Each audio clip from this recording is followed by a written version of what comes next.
Recording by Moira Fogarty. The Art of War by Sun Tzu, translated by Lionel Giles. Part 3. Attack by Stratagem. Sun Tzu said, "In the practical art of war, the best thing of all is to take the enemy's country whole and intact. To shatter and destroy it is not so good. So too, it is better to recapture an army entire than to destroy it, to capture a regiment, a detachment, or a company entire than to destroy them. Hence, to fight and conquer in all your battles is not supreme excellence. Supreme excellence consists in breaking the enemy's resistance without fighting. Thus, the highest form of generalship is to balk the enemy's plans. The next best is to prevent the junction of the enemy's forces. The next in order is to attack the enemy's army in the field. And the worst policy of all is to besiege walled cities.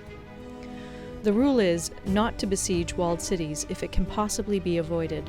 The preparation of mantlets, movable shelters, and various implements of war will take up 3 whole months, and the piling up of mounds against the walls will take 3 months more. The general, unable to control his irritation, will launch his men to the assault like swarming ants, with the result that 1/3 of his men are slain, while the town still remains untaken. Such are the disastrous effects of a siege. Therefore the skillful leader subdues the enemy's troops without any fighting. He captures their cities without laying siege to them. He overthrows their kingdom without lengthy operations in the field. With his forces intact, he will dispute the mastery of the empire, and thus, without losing a man, his triumph will be complete. This is the method of attacking by stratagem. It is the rule in war, if our forces are 10 to the enemy's 1, to surround him; if 5 to 1, to attack him; if twice as numerous, to divide our army into 2.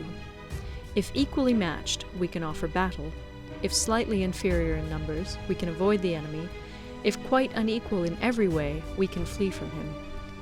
Hence, though an obstinate fight may be made by a small force, in the end it must be captured by the larger force. Now the general is the bulwark of the state. If the bulwark is complete at all points, the state will be strong. If the bulwark is defective, the state will be weak. There are 3 ways in which a ruler can bring misfortune upon his army. 1. By commanding the army to advance or to retreat, being ignorant of the fact that it cannot obey. This is called hobbling the army. 2. By attempting to govern an army in the same way as he administers a kingdom, being ignorant of the conditions which obtain in an army. This causes restlessness in the soldiers' minds. 3. By employing the officers of his army without discrimination through ignorance of the military principle of adaptation to circumstances. This shakes the confidence of the soldiers.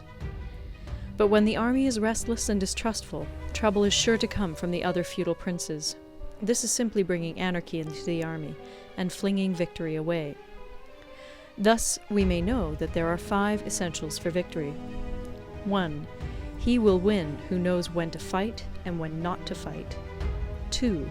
He will win who knows how to handle both superior and inferior forces. 3. He will win whose army is animated by the same spirit throughout all its ranks. 4.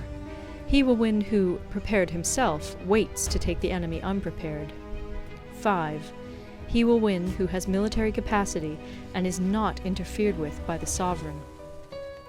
Hence the saying, if you know the enemy and know yourself, you need not fear the result of 100 battles. If you know yourself, but not the enemy, for every victory gained you will also suffer a defeat. If you know neither the enemy nor yourself, you will succumb in every battle. End of Part 3. Part 4. Tactical Dispositions. Sun Tzu said, "The good fighters of old first put themselves beyond the possibility of defeat, and then waited for an opportunity of defeating the enemy. To secure ourselves against defeat lies in our own hands, but the opportunity of defeating the enemy is provided by the enemy himself. Thus the good fighter is able to secure himself against defeat, but cannot make certain of defeating the enemy. Hence the saying, one may know how to conquer without being able to do it." Security against defeat implies defensive tactics. Ability to defeat the enemy means taking the offensive. Standing on the defensive indicates insufficient strength, attacking a superabundance of strength. The general who is skilled in defense hides in the most secret recesses of the earth. He who is skilled in attack flashes forth from the topmost heights of heaven. Thus, on the one hand, we have ability to protect ourselves, on the other, a victory that is complete. To see victory only when it is within the ken of the common herd is not the acme of excellence. Neither is it the acme of excellence if you fight and conquer, and the whole empire says, "Well done!" To lift an autumn hair is no sign of great strength. To see the sun and moon is no sign of sharp sight. To hear the noise of thunder is no sign of a quick ear. What the ancients called a clever fighter is one who not only wins, but excels in winning with ease. Hence his victories bring him neither reputation for wisdom nor credit for courage. He wins his battles by making no mistakes. Making no mistakes is what establishes the certainty of victory, for it means conquering an enemy that is already defeated. Hence the skillful fighter puts himself into a position which makes defeat impossible, and does not miss the moment for defeating the enemy. Thus it is that in war the victorious strategist only seeks battle after the victory has been won, whereas he who is destined to defeat first fights and afterwards looks for victory. The consummate leader cultivates the moral law and strictly adheres to method and discipline. Thus it is in his power to control success. In respect of military method we have, firstly, measurement, secondly, estimation of quantity, thirdly, calculation, fourthly, balancing of chances, fifthly, victory. Measurement owes its existence to earth, estimation of quantity to measurement, calculation to estimation of quantity, balancing of chances to calculation, and victory to balancing of chances.